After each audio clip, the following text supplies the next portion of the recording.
Nagbubukas ang pelikula sa Blue Floor National Bank kung saan nakatayo ang isang bata sa harap ng isang gumball machine. Pagkatapos, dalawang magnanakaw, si Hero at ang kanyang partner na si Psycho, ang pumasok sa loob. Ang kaguluhan ay naganap habang tinututukan nila ng kanilang armas ang mga customer at inutusan silang manatiling nakaupo sa kanilang lugar. Lumapit si Hero at hiningi ang pera mula sa cashier, kaya sumunod ang cashier. Habang nangyayari ang lahat ng ito, ang bata sa gumball machine ay hindi nagpakita ng takot at basta na lang nag-alok ng candy kay Psycho. Gayunpaman, itinutok niya ang kanyang baril sa bata at biglang natapos ang eksena. Lumipat ang kwento sa Samurai Town na pinamumunuan ng isang tiwaling gobernador.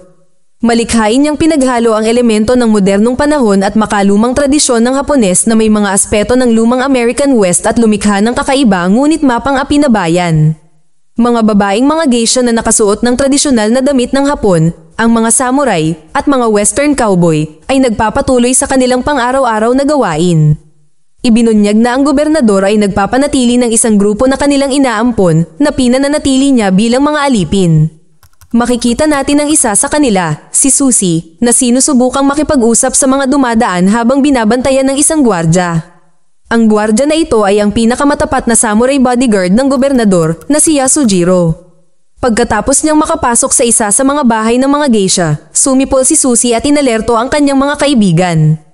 Noon lang, si Bernice, isa pang apo ng gobernador, ay dumating kasama ang kanyang mga kaibigan na sina Stella at Nancy. Binigyan sila ni Susie ng positibong senyales at sina Bernice at ang kanyang mga kaibigan ay umalis sakay ng kotse. Ipinahayag nila ang kanilang kaligayahan sa pagiging malaya mula sa pagkabihag.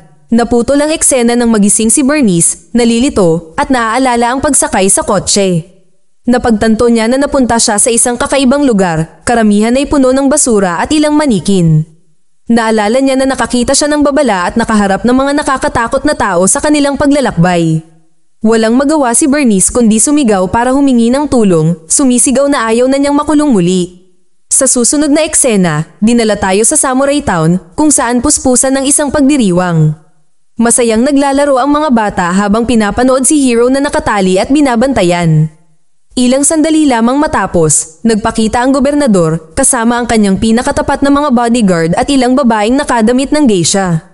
Pagkatapos ay pinakawalan si Hero at iniharap sa gobernador. Pinupuri ng gobernador ang kanyang katapangan, tinutukoy ang naunang pagnanakaw sa bangko, kung saan naroon ang ilang inosenteng magulang at mga anak na pinatay. Pagkatapos ay pinalaya niya si Hero, binigyan siya ng bodysuit, nilagyan ng mga explosive charge, at inutusan siyang kunin ang tumakas niyang apo na si Bernice. Habang nagsusuot ng suit si Hero, ipinaliwanag ng gobernador ang kanyang misyon. Dapat siyang maglakbay sa isang kaparangan kung saan naninirahan ng isang grupo na kilala bilang mga ghost. Ito ay nagsiwalat na sa labas ng Samurai Town ay ang Ghostland, isang kaparangan na tinitirhan ng mga kalahating baliw na mga outcast at mga biktima ng irradiated na kapaligiran. Inilabas ng gobernador ang larawan ni Bernice at itinuro sa kanya na i-zip ang kanyang bodysuit.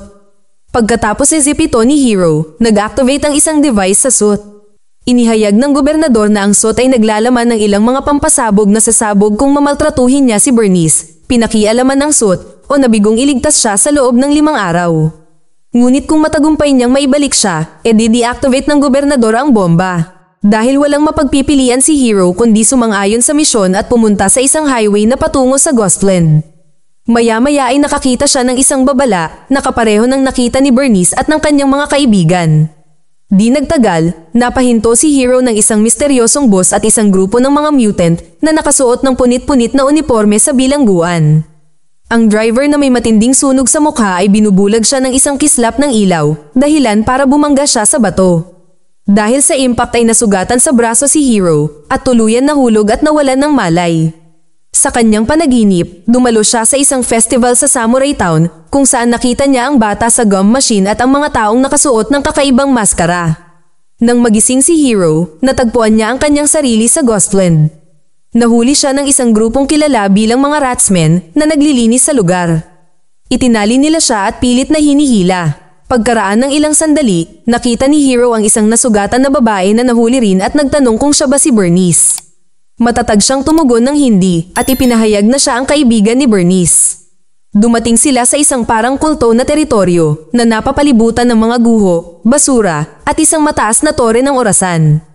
Ang mga naninirahan dito, na nakadamit ng mga kaduda-dudang damit at props, sabik na naghihintay sa pagdating ng dalawang estranghero.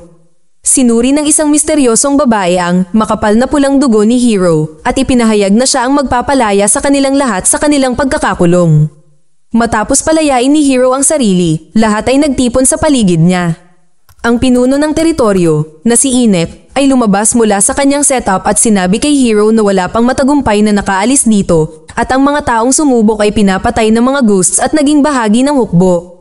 Tinanong ni Inek si Hero kung bakit siya naparito at ipinaliwanag ni Hero na may hinahanap siyang babae. Nang makita nila ang larawan ni Bernice, sinabi ng isang lalaki na nakita niya siyang nagtatago sa loob ng mga manikin. Pumunta si Hero sa nasabing lugar at sa huli ay nahanap niya si Bernice, ngunit hindi siya tumugon sa kanya. Lumalabas na siya ay nasa semi-catatonic na estado dahil sa kanyang trauma mula sa aksidente sa sasakyan. Ipinaliwanag ni Inek na dumating ang mga ghost at pinatay ang mga babae at dinala sila. Sa makatuwid, itinago nila ang mga ito sa loob ng mga manikin. Si Hero ay hindi nabigla sa paghahayag dahil ang tanging iniisip niya ay ang pagkumpleto ng kanyang misyon. Kaya, ipinakita niya kay Beres ang larawan ng kanyang lolo na sa huli ay nakumbinsi siya na sumama sa kanya. Sa susunod na eksena, ni-refuel ni Hero ang kanyang sasakyan at umalis sa Ghostland. Tinanggal niya ang mga layer ng manikin mula sa mukha ni Bernice at hiniling sa kanya na i-deactivate ang kanyang suit. Lumalabas na ginawa pala ng gobernador ang bodysuit sa paraang maaaring ma-deactivate ito gamit ang boses ni Bernice. Sa kasamaang palad, hindi siya makasagot dahil sa kanyang trauma. Sa sandaling ito, hindi sinasadyang na-activate ni Hero ang isa sa mga pampasabog sa kanyang suit. Nagre-resulta ito sa pagkawala ng kanyang pagkalalaki na naging sanhi ng pagkawala ng malay niya. Sa isang matingkad na bangungot, natagpuan ni Hero ang kanyang sarili noong araw kung kailan siya at ang kanyang kasama ay nagtangkang magnakaw sa bangko. Ipinagpatuloy ang eksena kung saan itinutok ni Psycho ang kanyang baril sa batang nasa gumball machine. Sinubukan ni Hero na iligtas ang maliit na bata ngunit si Psycho ay nagpaputok na nagresulta sa pagtama ng bala sa gum machine. Si Hero ay pilit na pinapakalma ang kanyang kaibigan ngunit pinatay ng huli ang isang gwardya at ang bata sa gumball machine. Hindi nagtagal, sumiklab ang away sa pagitan ng magkakaibigan at bumagsak sila sa isang salamin na bintana. Dumating din ang mga pulis at nagsimulang bumaril ng walang tigil kay Psycho. Ngunit nauwi sila sa pagpatay ng isang babae, naiwan ang kanyang maliit na anak na babae. Noon lang, lumapit ang isang lalaki sa dalaga at ginulo ang buhok nito ng may pag-iingat. Sa kasalukuyan, napagtanto ni Hero na si Bernice ay ang parehong batang babae kung saan namatay sa crossfire ang kanyang ina. Ang gobernador pala ang umampon sa kanya. Pagkatapos ay humingi ng paumanhin si Hero kay Bernice para sa pagkawala ng kanyang ina at nangakong palalayain siya mula sa Ghostland. Biglang may lumabas na usok at lumabas ang mga ghost mula rito. Ang mga mutant na lalaking ito na parang mga zombie na uhaw sa dugo ng tao. Sinimulan nilang salakayin si Hero at sa panahon ng kaguluhan, isa pang pampasabog sa kanyang braso ang pumutok at nawalan siya ng malay. Nang marinig ang tunog ng pagsabog, ang mga kaaway ay mabilis na umalis at naglaho sa lugar. Ang pagsabog, gayunpaman, ay namamahala na gisingin si Bernice sa kanyang catatonic state. Napag-alaman na hindi siya ang tunay na apo ng gobernador ngunit isang bilanggo lamang ng kanyang taksil na paghahari tulad ng mga dating niyang apo. Samantala, may isa pang pangitain si Hero kung saan siya ay nakatayo sa gitna ng mga tao ng Ghostland. Ipinaliwanag ng isang babae na ang rehiyon ay dating pabrika ng kemikal na pinamamahalaan ng gobernador kung saan sinusubukan ang mga sandatang nuclear.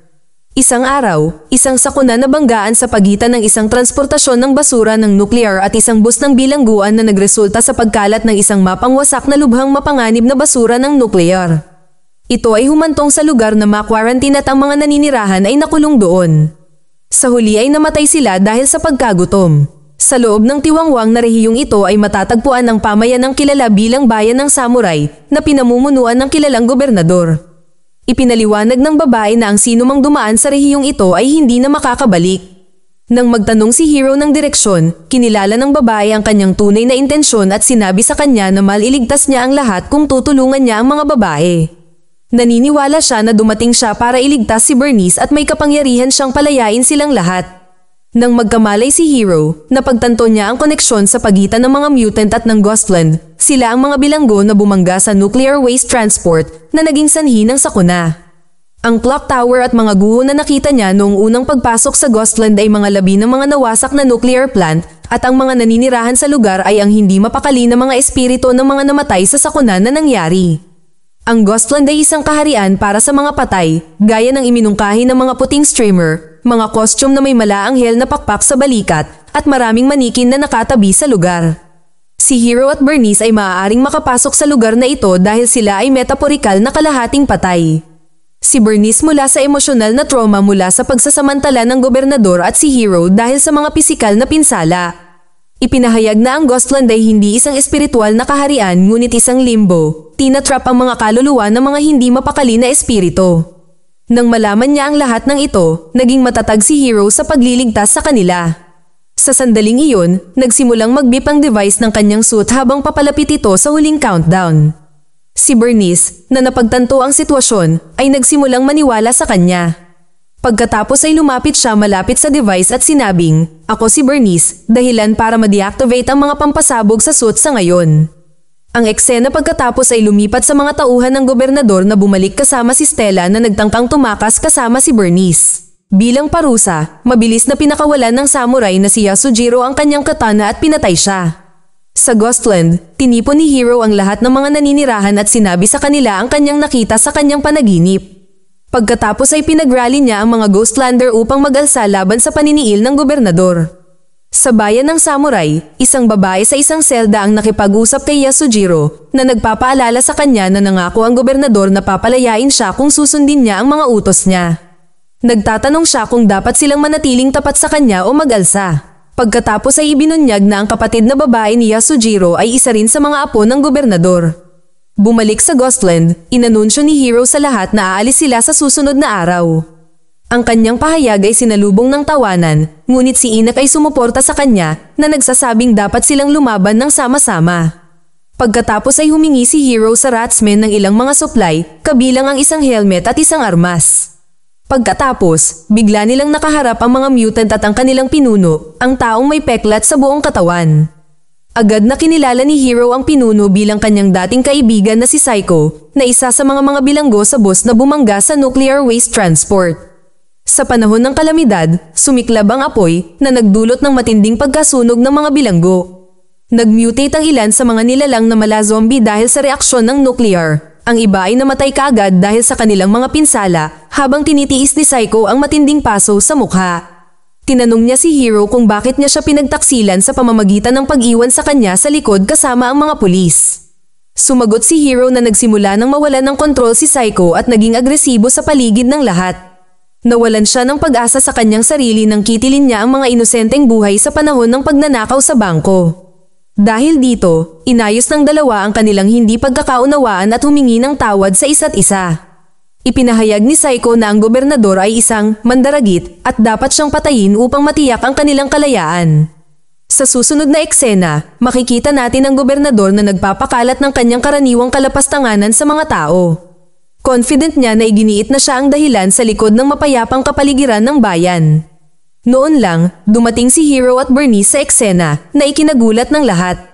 Pagkatapos ay hiniling ni Hero sa gobernador na alisin ang kanyang suit, ngunit tumanggi ang masamang gobernador. Sa halip ay inutusan niya ang kanyang mga tauhan na tapusin siya. Sa tense na sandali na ito, nagkunwaring binihag ni Hero si Bernice. Nagudyok ito kay Susie na natroma sa pang-aabuso ng gobernador para makalusot sa mga gwardya. Ginamit niya ang kalapit na machine gun at pinatay ang karamihan sa mga tiwaling lalaki na tumulong sa gobernador na gamitin ang kapangyarihan sa mga inosenteng tao. Ngunit siya rin ay binaril at nasugatan sa proseso. Samantala, nilabanan ni Hero ang mga tauhan ng gobernador ng buong lakas gamit ang mga armas na ibinigay ng mga Ratsmen.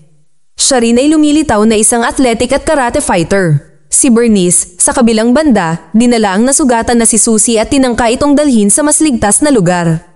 Hinabol sila ng mga gwardya, ngunit sa kabutihang palad, isang samurai ang nagligtas sa kanila. Matapos mapatay ang lahat ng mga armadong gwardya, isang showdown ang naganap sa pagitan ni Hero at Yasujiro. Madaling nadaig ng samurai si Hero na nagtamo ng ilang mga pinsala sa kanyang katawan.